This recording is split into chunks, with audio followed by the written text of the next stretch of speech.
Ori and the Will of the Wisps is a very stable game with no glitches and zero bugs.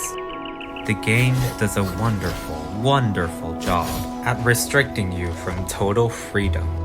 Despite that one sequence in the game where you could choose your own path, you will still end up becoming a tree no matter what. And it's all because some garlic guys were really big fans of photosynthesis. They tell you how it all started, and they tell you how it will end. But no one mentions anything about the middle. Apparently there's more than 2 lifts in the entire game. But this time, you can use them from anywhere with a save point. These lifts are not as straightforward as the others, but that's okay, because I'll talk about them in this vid.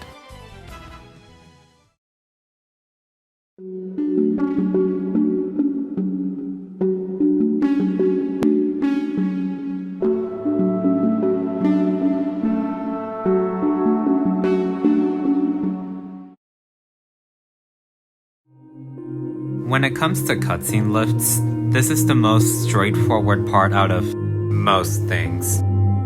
Backup Save Anywhere is a glitch that allows Ori to move while you're in the pause menu. You might have noticed this already, but the intended design of the game doesn't allow players to load anything while a cutscene is happening. This bypasses that. The steps to pull it off are very simple. First, load a memory. Then, end it. As the main world is loading back after the memory, pause. This final pause isn't tight in the slightest, and it shouldn't take you too long to get this. Anyways, you can pretty much load anything you want if you have this activated during a cutscene. Shriek is being an emo girl? Load a backup. They made grape jam out of your sister? Load a backup. First time meeting a monkey in your entire life? Load a backup.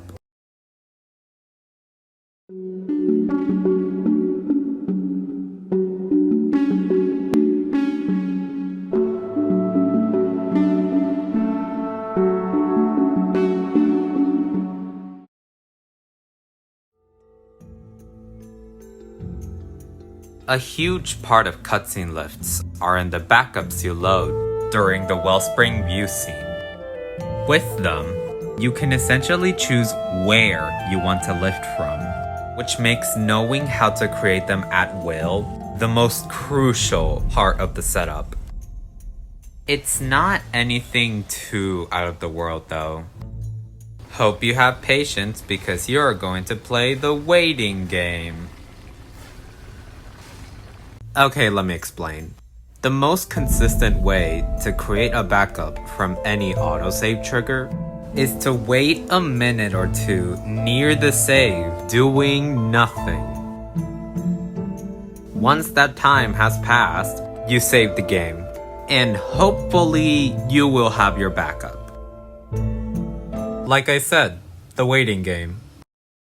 Although the time you have to wait is not consistent.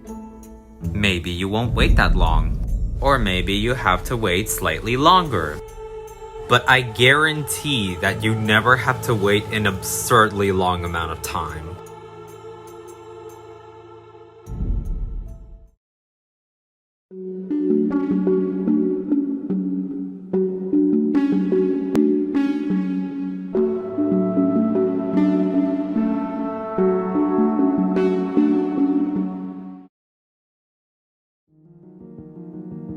Ah yes, the juiciest part of this entire video.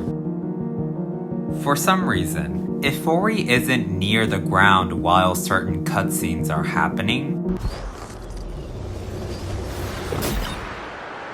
they do that.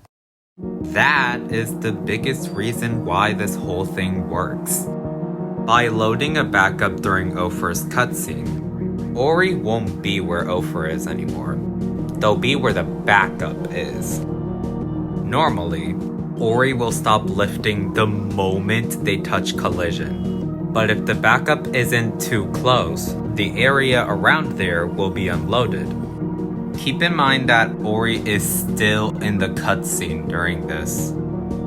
As a result, Ori starts ascending and stops when the backup is loaded. So essentially, cutscene lifts work because Ori likes to zoom in the air when they don't have ground while something's happening. That's not to say you're free to load your backup anytime you want though. If you want the lift to work, then you have to load it between 2 points in the cutscene. The first point being Ofer's stick touching the ground, and his last dialogue box. Loading it too early or too late will spawn you in the Wellspring view scene with your backup state. Believe it or not, this is a blessing. Loading a backup too early intentionally is the easiest way to skip Ofer's trigger very early on in the game, which also allows for more lifts in the future. So, you're probably wondering, if I showed that it's possible to do a lift from feeding grounds, then why am I talking about Ofer much more? It's because Ofer has something Shriek doesn't. He has dialogue. Thanks to that, you can actually control your lift with Ofer. The height of your lift will run on how quickly you skip the first 3 dialogue boxes. If you go through them quickly, your lift will be shorter. But if you go through them slowly, your lift will go higher.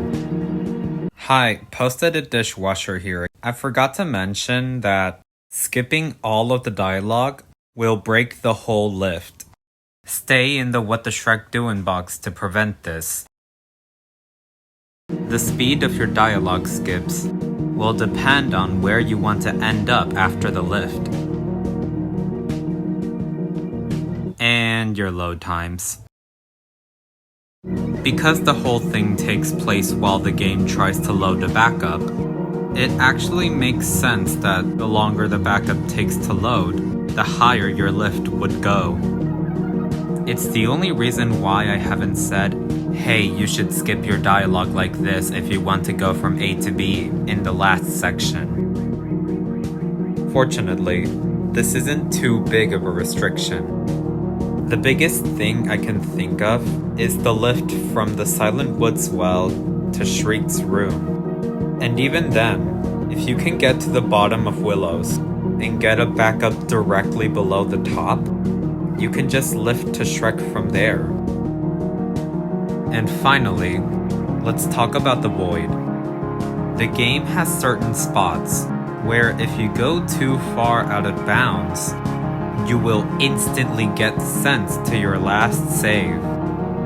In case you loaded a backup far away from Ofer and you tried to lift, but you spawned right where your backup save was as if nothing happened, well, now you know.